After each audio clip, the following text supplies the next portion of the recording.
And when you read these business books, you're like, wow, this all makes sense. This is like super logical. You see all the businesses that have grown using that kind of philosophy, and you're like, okay, this is how you build a business. Yeah, I don't think people realize how many like seven figure, when I say seven figure, I'm saying seven figure net dentists there are out there. Just GPs. Yeah. I talk to them all the time. It's crazy. People think customer focus, say yes. We say yes. That is going to be successful. It's only going to be successful for a little while, then you're going to burn out, right? Yep. So really build a business that you never want to retire from, right? Learn to say no and say yes in alignment with that, and you will be more successful long term. This is where you take more of a capital allocator investment mindset and you spend more time just strategically positioning where you're putting capital instead of putting it all back into your business and growing. Because as your business grows, operational drag grows. Welcome to the Wealth Strategy Session. This is where we unpack one key wealth building strategy at a time and show you how to apply it. We have a great wealth strategy session today on building a life you don't want to retire from. With me today is the Sultan of Smart Money, Dr. Reed Faldet. Reed, how are you this Friday, sir? Very good, very good. Got family in town, so it'll be a busy weekend, but it's always a blast. The kids always have fun, and so it's good to see. Good to see the siblings and the nieces and the nephews and have a nice full house. Family first. A little Family first. chaos, but What family what do you first. got? What do you got going on? We are going up to our ski condo. It's the last weekend of ski team for the kids. Okay. So we're excited to do that. Our kids had a lovely year, making a lot of good friends, learning discipline, learning grit. I mean, the weather when you're skiing ain't great, right? Always. And Yeah. so the kids is learning to get past hard things, right? We can do hard things. I mean, it's great. And they build a little relationship circle outside of their friends at school. I always think that's super healthy too. Yeah. It's a really good sport for kids, and it's a great family sport. So we all get to ski together and stuff. So we're gonna do that. Okay, Reed. Today, building a life you don't want to retire from. Who are we trying to help, and what problem are we trying to solve today? Yeah, I think this is a frequent discussed thing is as a dentist, like as a business owner, um, when you're in kind of the trenches and things are tough, you often start thinking about your exit plan and how quickly you can exit, maybe, right? How fast you can exit. So this stemmed from a conversation in our private Facebook group where Josh posted and he said, everyone talks about growth, and we often talk about growing the business, growing the practice, right? But what is your long-term exit plan? And so it was really just to facilitate discussions and get people thinking of um, maybe what their exit plan, the succession plan could look like. But that kind of sets the stage. So maybe it's the people we're trying to help are help people think about what their exit plan could be, or maybe think differently about what an exit plan means. So, Yeah. you know, Okay. I'll let you go off from there. Yeah, so I have two main points today. I want to talk a little bit about my dental story in relation to this, and then I want to talk a little bit about what I would do differently if I ever went back into dental. So that's part one. And then I'll talk about my construction company, like what my current plan is and how I'm saying no and sticking to it. Saying no a lot, so avoiding shiny things. Okay. So this is my personal like testimony on dental. Okay. I started as an associate, decided to start my own practice. I wanted to do things better, wanted to do a modern practice. And you read all these business books and you read about putting the customer first. You're building your whole business around the customer, right? And those organizations do fantastic, right? Other parts is like, especially after COVID, it's also being team focused, right? How do I build my business around my team? And when you read these business books, you're like, wow, this all makes sense. This is like super logical. You see all the businesses that have grown using that kind of philosophy, and you're like, okay, this is how you build a business. But on the outside, you also hear about like dental consultants talking about like the lifestyle practice, like build a practice that works for you. And when I heard that, I was like, okay, you can, but like, are you selfish? Like, if you're really trying to serve others, you should build a business around them, right? So that's what I did. Okay. So I had our first practice. I decided that, like, hey, it's super annoying that dentists aren't open in the evenings, right? It's super annoying that if you have an emergency on the weekend, like your dentist isn't there for you, right? Maybe they answer their phone, you get a message like you have a dental emergency. That's terrible. It's super annoying that, like, you have to go to these specialists, right? Half of the patients ever go to the specialist you refer them to, right? I'm like, these are all things that are wrong with dentistry. The ideal dentistry, right, is one practice housed from kids to elderly, right? Your whole family, right? All services under one roof, 7 days a week, all hours, right? And that is like putting the customer first. Okay. And we did that. First year, like I said, it was the hardest thing I ever did, made no money, but within 3 years, we were the largest practice in the region, right? Because we were doing the things the customers wanted. Okay.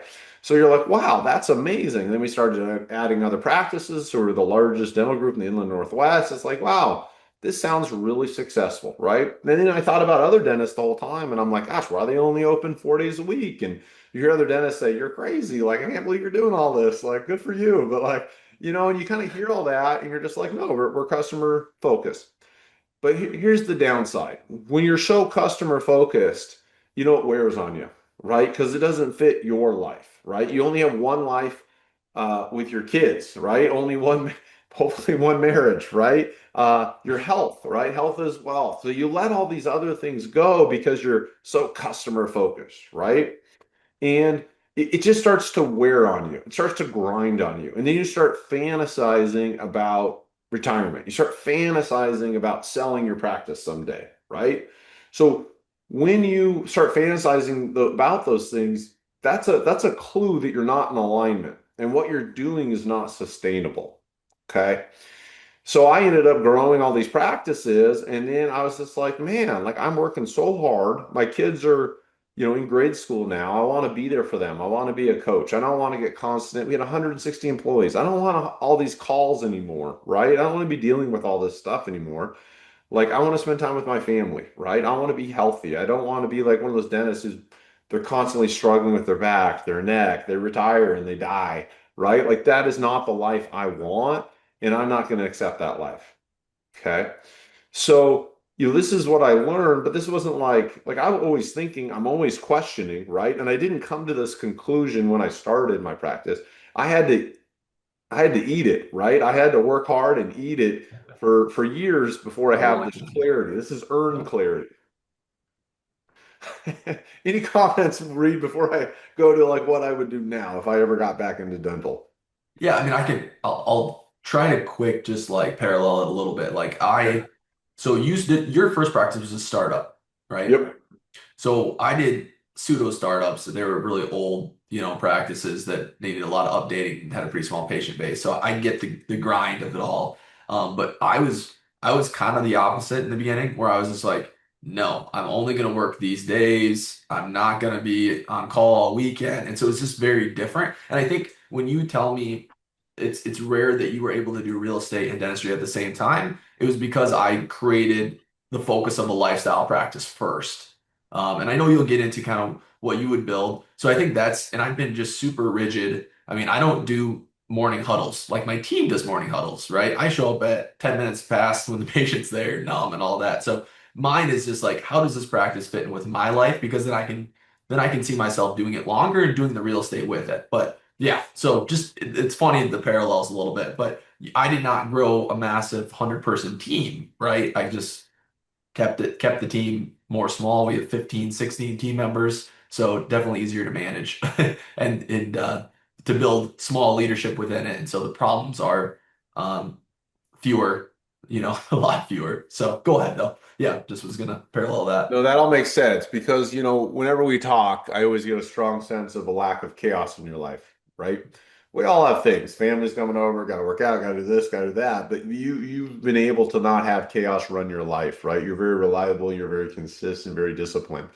And you have to build your practice that way to be able to do that. So everything you're telling me makes sense. Yeah, I wasn't that smart. I had to learn it. I had to do it. So now I very much understand the value of a lifestyle practice, right? If I ever did it again, I would do that. But let me give you some more tangible specifics. So, one specific is, Washington is a very liberal state, right? And I don't align with one political party, right? But there are certain things that I believe that is not in the media in Washington State. It's not normal. You don't hear it in the media, right? Generally, media just says it one way in Washington State. And so for me, like my value system is like very conservative, like no waste, fraud, and abuse. Like that kind of stuff just drives me bananas, right? You got to have run a balanced budget, right? Fiscally, very fiscally conservative. Fiscally conservative. Like you got to run the government like a business, right? Yep. I'm all about education for kids. I'm all about like infrastructure for our country, right? Utility, like building the. I need the government to be like a basketball game where it's got like three refs, right? I don't need the government to be a basketball game where you got 10 refs and 10 players, right? Like that to me doesn't seem efficient, right?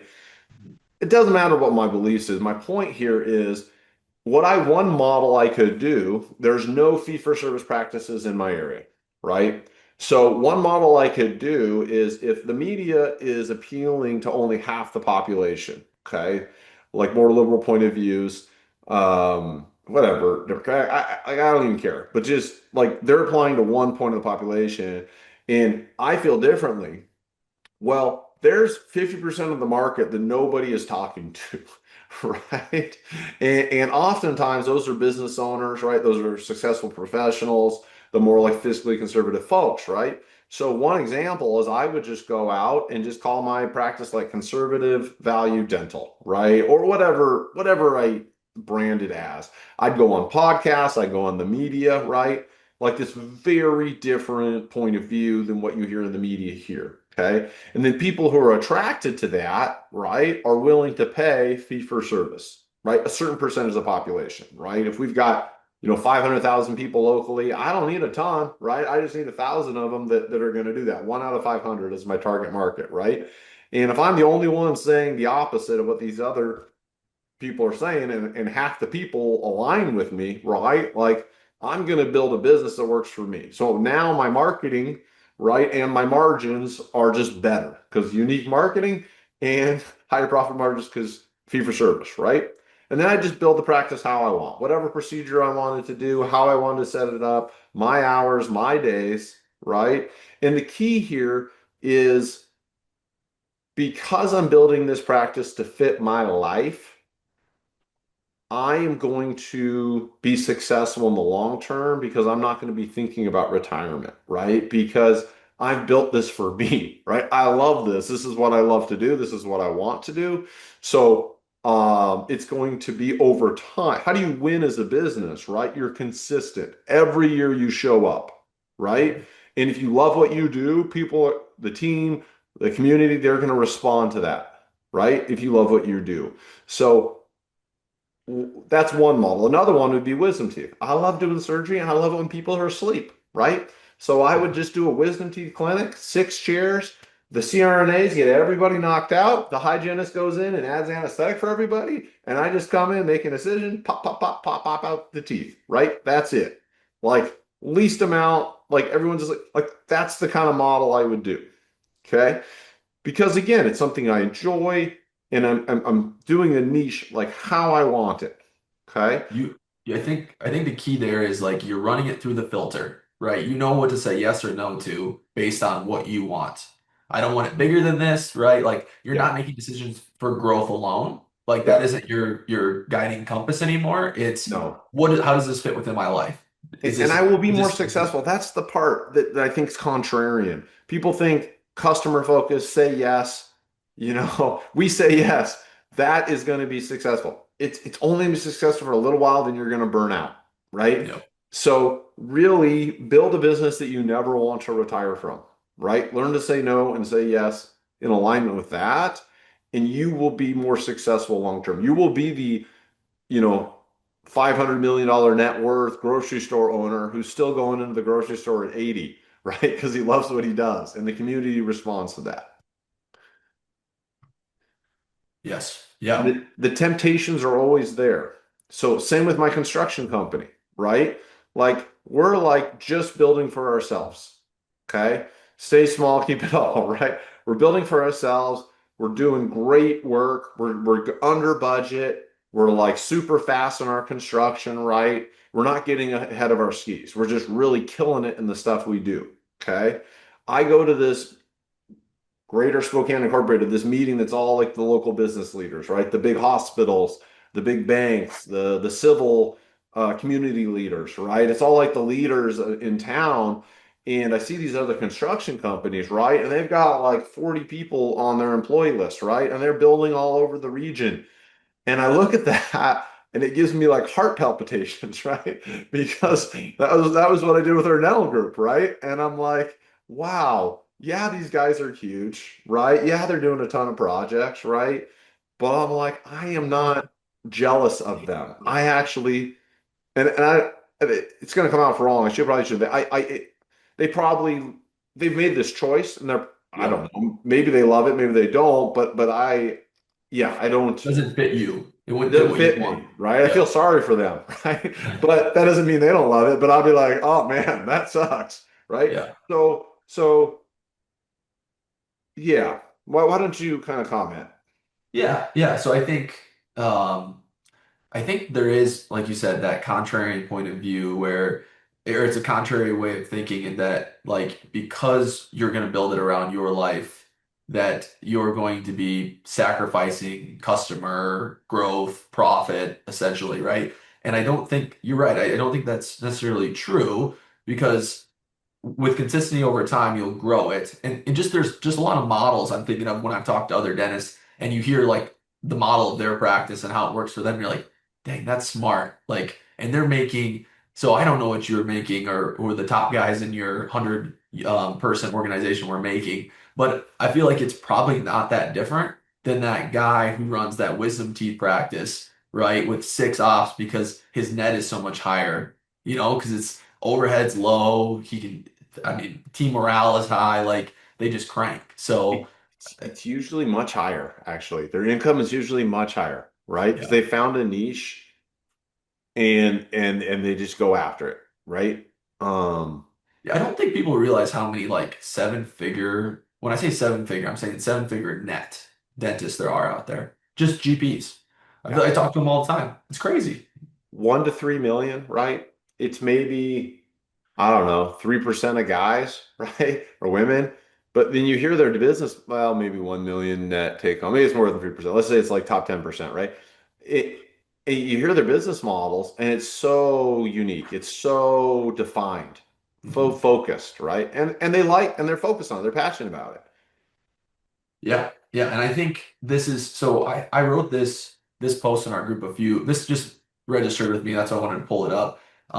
I said a few things I tell my younger self, and that's kind of the conversation we're having right now a little bit, is one thing is like know who you are early, right? Like, do you want to be an entrepreneur? Do you want to work for somebody else? Like, do you want to build your niche practice or do you want to build this massive organization? Whatever it is that you want to do. And sometimes you don't know until you just start moving forward and then you have to pivot along the way.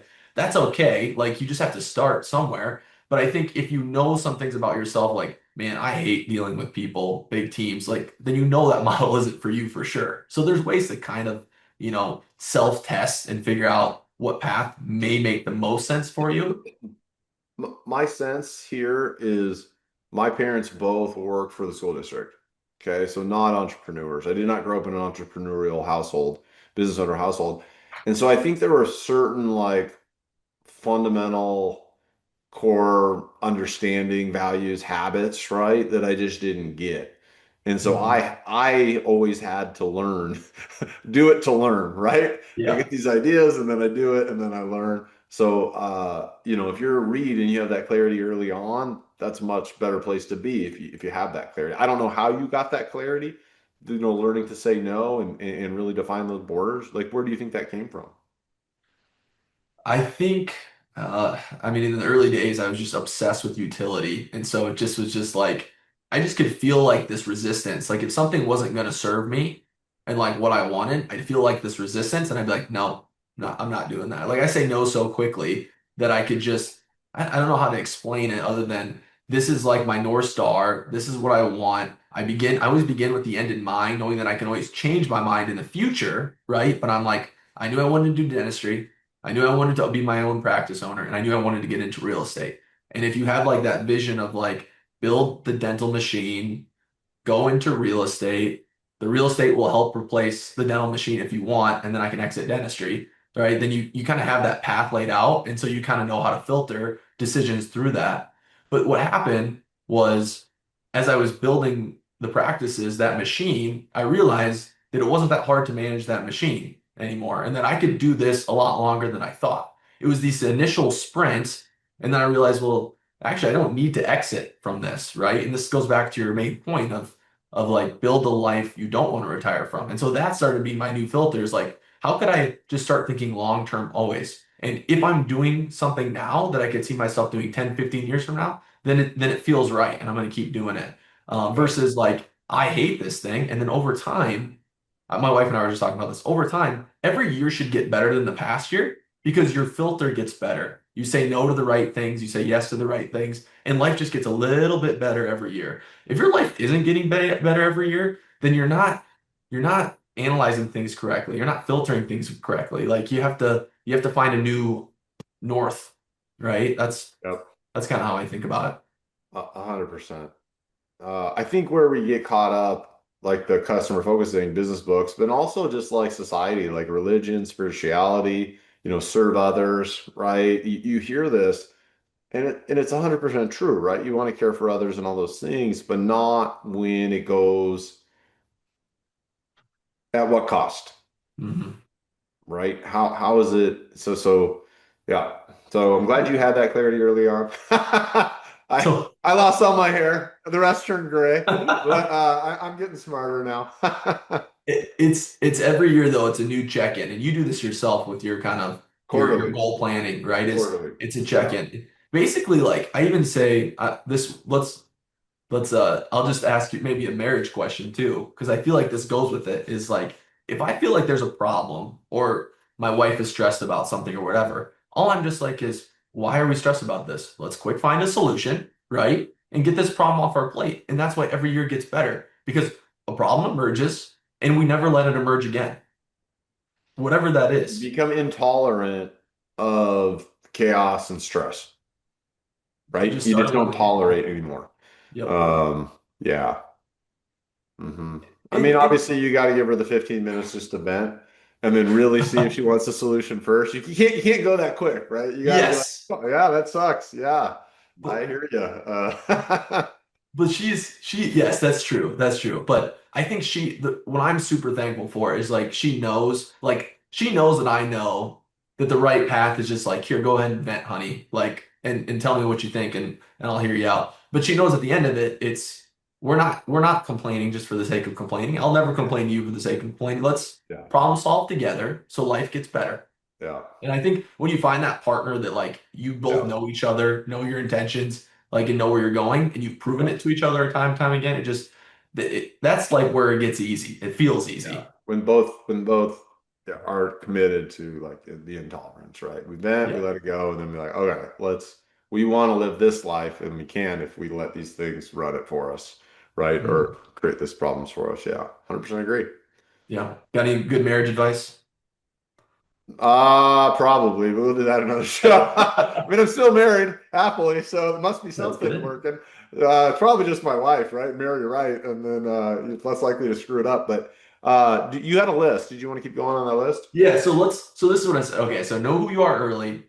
Enough is very powerful. So like even having a single healthy practice where you're netting, 500 take home a year, like that's phenomenal. You don't have to keep growing for the sake of growth. You have a great lifestyle with that. Scope creep, right? You say Yeah. this is what I want to do, and then you keep like pushing and making it bigger, right? Well, if you really wanted that, and if that's probably great, right? And at Yep. what cost, but don't just keep growing for growth's sake. That's like my favorite question now. People are like, oh, I want to do this. And I go, and my question is like, how does that growth serve you? Yes. Right? Like, and if they know, it's great. But if they don't know, then I'm like, hey, like, look at it. Because you might put yourself in kind of a pinch. And I've offended a few people with that question, like the dentist that's, again, netting 7 figures a year, right? Netting over $1 million, and they're like, we're gonna move our practice so that we can go to a 15 op and bring on some associates. And I'm just like, okay, so I mean that's fine, but why? Like, why do you want to do this? Just because it's like exciting, it's a new project, you're feeling stagnant, like. But if it's to create a better income, like you're there, you've won already. I don't think Heck you need to keep yes. going. Heck yes. But I need to hear a but strong why, or I worry yeah, about somebody. Yep. yeah. The other, and that's the intentionality thing. Like again, society tells us like we have momentum, keep going, but you can just check in with yourself and be like, yeah, I could keep going, but do I need to? And does it serve me? But okay, and that goes to the next thing, which is like scale selectively. Bigger isn't always smarter, especially if it adds operational drag. So like that might mean, operational drag is just like so many things, right? It can just be like the Sunday scaries creep in because of all the problems that I'm going to face on Monday, right? Like that's operational drag. Operational drag is like I have 8 meetings today, right? Like because of all these problems with all these people. Like it could be it just complexity, right, can create a lot of operational drag. And so I'm you have to so scale. tolerant of a waste of time now, Yep. right? If I'm having a meeting and I'm not clear on why I'm having that meeting, right? Like my tolerance for that meeting is like 2 minutes, right? I was having this discussion with my sister. So on one of my buildings, like my sister has a child with severe special needs, right? So she used to be a hygienist, didn't work for me. I had her, I was like, hey, go work for somebody else. Let's keep this healthy. But she yeah, so she's been home with the kid, right? She needs to continue to be home with this kid probably forever, right? And so I was trying to think like, how can I create a job that like supports my sister, right? And so on this next building, there's like a house next door, right? This beautiful house, and it's a beautiful property. And I was like, well, why don't you live in this house and become the property manager for me, right? This will give her something to do that's like right next door, so she doesn't need to drive, she doesn't need to be away from her kid, right? She can do it all. And so we were talking about kind of like the different duties here, and I'm very clear when I'm helping her like build this out, like we got to protect your lifestyle, right? Like let's not hand out your phone number, right? People can chat you through the app, right? And the other one was like cleaning. She's like, "Hey, like there's not a lot of units and like we're not gonna have a lot of turnover, so like I can probably clean the units, you know?" And sometimes that my heart, like my instincts tell me, hey, that's the right call, right? Or sometimes they tell me, hey, that's the wrong call. Okay. Just her, if there's not a lot of units being cleaned, right? Turnover, right? It's a smaller property. It's nice. It's nicer than other ones in the area. It's a little higher income. I just don't think there's going to be a lot of churn compared to like an average apartment building, right? Yep. And so in my brain here, I'm like, hey, if you ever need to hire a cleaner, like go do it, right? Yep. But, finding a cleaner, you know, contacting them to come when you want them to come, Yep. holding them accountable when they didn't actually clean as well as you want, right? Like, how it is when it's just like a Yep. little bit, it's all this operational drag for Yep. this like little service, right? So the operational drag outweighs the little service, right? Now, Yep. if it's a 200 unit apartment building, right? Then that small operational drag is worth all the work you're getting from them, right? And so Yep. this is just a recent example of like, yeah, we're if it's just quick, we're just going to do it ourselves. It's more work to manage somebody. It's more work to hire somebody to set up the HR. Like like don't put yourself in that situation for small things. Yes. Only big things. Yep. So And so just the scale selectively thing, I said after a strong foundation, right? Like your business is doing well, right? After that 500K income or whatever, more passive investing or diversification may be operational expansion because now you can funnel, right? This is where you take more of a capital allocator investment mindset and you spend more time just strategically positioning where you're putting capital instead of putting it all back into your business and growing and growing. Because as your business grows, operational drag grows. But as your investment base grows, if you do it strategically, it's not going to add much drag to your life. yeah, I think that's a really good point. So how I'm doing that right now, right, is if I'm thinking about working on a project with somebody, right, they say, hey, I'd love for you to come in on this development we're working on, right? Like, I need to be all in on it, right? I'm not dipping a toe in there, right? I'm not doing just a little piece. Like if I'm in it, I'm in it, right? I'm probably on the development side, I'm probably on the capital raising side, on the debt side, on the management side, on the construction side. Like if somebody brings me in, I need to really be all in because then I'm my best version of myself for them, right? Yep. And like I said, we really stick to keep it simple. I'm sticking to like three, four projects a year, right? Is this one of my three?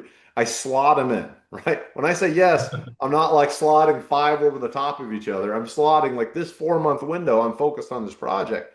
So if I want to do something that's outside my slots, right, as a dentist with your time, right, you're doing real estate, you're doing this. If you wanted to do another thing, you don't really have the bandwidth because there's going to, whatever you're saying yes to, you're saying no to something else, right? Yep. So you would need to find a Sherpa in whatever area you're interested in, right? Like I'm interested in this, and I want to diversify my portfolio into this, right? You need somebody you really trust to be the one doing it because you're not gonna be able to do it well, Yep. or you're gonna have to Eh, kill something else that's already successful for you. No, so one of the ones that comes up a lot that I want to mention in investments is private lending. Okay. So, a couple years ago, I did quite a bit of private lending with just like my excess cash, right? I was like, well, I can put it in the bank for 5%, or I can get, a much higher return over here. Um, the hard part is private lending is really hard when all the interest rates are jacking up on everybody, right? So, like, I mean, my returns on the private lending are very good because I say no to a lot, right? So somebody really wants me to lend to them, like I'm getting good returns, okay? Because I know that it's not like an institutional product where I'm getting like 7%, right? It's like if crap hits the fan, I might have to step in and take over the project, right? And bail out the Yep. project. And it's not Yep. where I live, so that's a lot of freaking work to fly across the country Yes. and do that, right? Yes. So, so, um, so anyway, so I had this in my brain that like, hey, I may need to hop in on these projects. Okay. And what actually ended up happening on, I don't remember how many private land, let's say four or five, like at least two to three of them, like I was having calls with folks, like coaching them, Yeah. right? Like, okay, your interest rates has doubled what your performa like was at. Like, what are we going to do about it, right? Like to get back my capital and then get back my interest from my principal, right? Yep. Um, so um, It's not where so you're saying that that added a little operational drag that you didn't intend to I add. had it in my side of my brain, right? Yeah. Like just like a hard money lender, right? They always say like, what happens if it if it goes into default? Well, you take over the property at 70% of value, right? And either But do you you sell want it to? or if they're mid-construction, then you got to find another contractor to like finish Yeah. the construction, right? But you don't want to, but it's the business model and it works. So I guess I'm just saying like you really need to have somebody who really has their stuff together, right?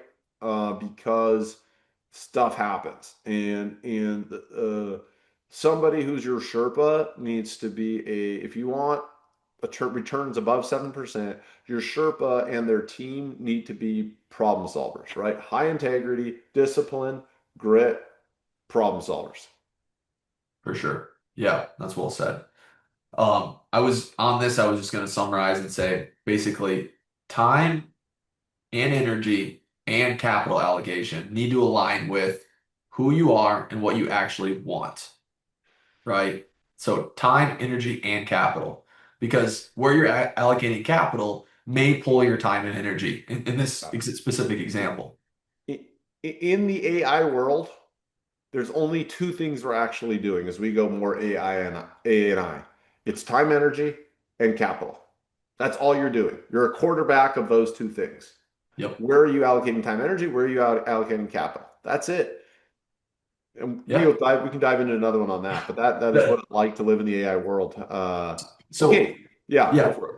Oh, just the last thing I was going to say is basically anything I'm in, whether it's real estate deals or the dental practice, right? So you're talking about your Sherpa, but or you could have like your right hand strategic partner, right? Whoever that person is that you trust is like your Yep, ride or die person because yep, they'll be able to take a lot of that off your plate. So that's the value of a strategic partner. I have a director of operations within my dental practices, and it's even though she's an employee, right? It's basically like my partner on the admin operations side, and she just got a very good raise. People like other dentists I talk to would be like, "How the heck are you deciding to pay her that much of it?" Because she makes my life easy, Yeah. right? She Yeah. solves so many problems, she filters so many things for me that it's worth it. It's Yeah. completely worth it. And that's the same thing in real estate. I have strategic partners where I'm like, I don't want to go do this new partnership. That's the filter, the no filter, right? Like someone's pitching me a deal and I have to go through it and I'm just like, I I like these people I work with right now because I know who they are and the problems they're Yeah. capable of solving. I don't know who Trust. this set of people is, and I don't know if Yeah. they can solve the type of problems they need to solve. And I don't want to have to go drive there, fly there, whatever, and solve them for them. And stick to your asset class, right? That like there's this buildings are going down for their prices are coming down, right? Especially Yep. downtown in my area. Downtown, they kind of let things go a little bit. So there's this building that's been on the market for a while, like $90 a square foot, fully occupied, mixed use. Okay. Mostly fully occupied, maybe a couple empty spots. So it's like kind of attractive at $90 a square foot, right? And Yep. so me and my partner are like, man, we should take a look at this. It's beautiful, it's old. And before we toured it, okay, I ran the financials and I said, what happens if we got them to cut the price by like 15%, right? Like we really won. I mean, we had them do owner financing for a couple of years because you inherit the loan and then yeah, we only put like 50 grand or something in or something, 100 grand between the two of us. I'm like, what if we really just did the best on the closing and everything? It's like low income, okay? It's low income property. Our net take home cash flow at the end of the year was 10,000 each in the best case No, scenario, right? not So good. you get excited. The shiny thing. Look at this beautiful building, low price, almost fully occupied. Like we get inherit this low interest rate loan, and we get owner financing. Like you win on so many levels, right? Oh, dude, we just killed it. But I ran this before we even toured it. So when we toured it, we were just like, yep, there's no way I would manage this, be an asset manager of this property for 10 grand a year. It's a distraction for our core competency, which is doing these ground up Yes. developments, right? They're Yes. awesome. They positive impact for the community. We're good at it. We're fast at it, right? And everyone makes good money. Like why are we getting distracted, right? So basically, it just cured our FOMO. Yep. That's That's all it did.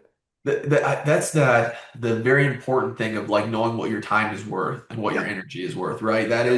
That is like the most important filter of knowing what to say yes to and no to, and what is a distraction from your core competency. I mean, this is like getting a little bit into the weeds, but just like I if I have like 16 bank accounts, 17 bank accounts, all the properties, it gets complex. And every year you have to go in and download bank statements and maybe property tax escrow, all this kind of stuff. And I'm just like, this is wasting my time. And I said, I'll just send an email to my lender and see if they'll put it all into a nice little folder for me that I can forward on to my accountant.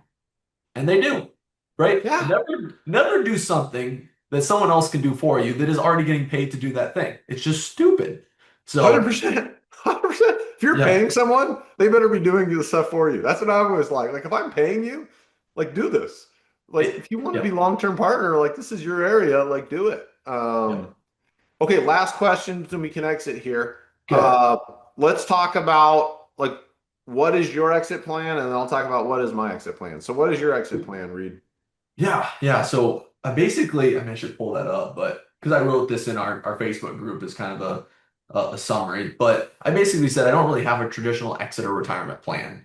I think of it more of an ongoing transition to doing the work I want to do in the capacity that I want to do it. So I don't like ever see myself fully stopping work, right? Even dentistry, I think I can do in some capacity for a long time, as long as I don't feel that operational drag. I think it's more about the work maybe evolving over time and like as my interests change, right, the work will change with it because I always want to be productive in some capacity. I think the biggest shift is just going from like obligation driven to like opportunity driven because it's not fun to feel obligated to do something, but when you feel like you can opt into an opportunity, like that's exciting. I want to do more of that. And so I just think more like I want to keep elevating to be on a higher level, more strategy, more investment, more capital allocation, and less nitty gritty in the weeds. So I love it. I resonate with that. When people ask me what's my retirement plan or my exit plan, is like, dude, I love what I do, right? Hmm. And if I don't love something, I kill it, right? So like, I don't plan on ever retiring. It's fun. Yep. I create impact for my community, relevancy. I see people retire, right? They're the head of the hospital or they're the head of this bank. They retire, they're no longer relevant. The only people they're relevant to are their wife, their kids, the caddy at the golf course. I But never I never put much weight in relevancy, but I think that is like probably higher on my mind than I would think, right? yeah, it's not so That's much like ego, like, oh, yeah. look who I am, right? It's like, am I in the game, right? Yes, And once you're exactly. out of the game, it's just like, I go on my walk, I go hit golf balls. Like, it's just not the life I want to live, right? I If want to you're be in the game. if you're a competitor, you want to compete. Yeah, That's compete it. and just like Yeah. you want to do something, impact, like Build. communicate with folks, right? Yeah. And then a balanced life, right? Like if your life is balanced, right? You're great time with your kids, great time with your wife, you're taking awesome vacations, right? You're super healthy, right? You're fit like you want to be. Like if work isn't overshadowing those other areas, causing pain on those other areas, keeping you from being the best version of yourself in those other areas, like, and it serves you and it feeds you, why would you end it? Yeah, exactly. Exactly. Don't, yeah, basically build a life that you don't want to retire from. And this is going back to what I said before. It's like every year gets better in my life. And I would hope that that's going to continue on that trajectory. So 10 years from now, I like my life even better than I like it today. And that's exciting. And that keeps you kind of, driven and looking forward to the future instead of dreading it. And yeah. So, yeah, so if you want to be involved in these discussions, hop in our Dental Real Estate Partners Facebook group. We'd love to have you. And then two, if you guys have, if you're looking to build a lifestyle practice, like Reed and I both have friends who've done it very successfully. Reed and I don't coach on this, but we have friends who coach on this who've done it, right? So real deal, not consultants. Like they're just guys who've done it and they like giving back. And We you can can, connect you. yeah, we can connect you. So good. Cool. All right. Have a great week. Thanks for joining us today. If you want to connect with us directly and keep the conversation going, join our private Facebook group. We'd love to have you in the discussion. If you want to see or listen to any of our other shows, you can find them on our YouTube channel by searching Dental Real Estate Partners. Or if you prefer to listen in podcast format, look for us on your favorite podcast app or streaming platform. Content from Dental Real Estate Partners is for informational purposes only and should not be considered financial, legal, or investment advice. All investments carry risk. Past performance does not guarantee future results. Always consult a qualified professional. Dental Real Estate Partners is not responsible for outcomes from actions taken based on this content.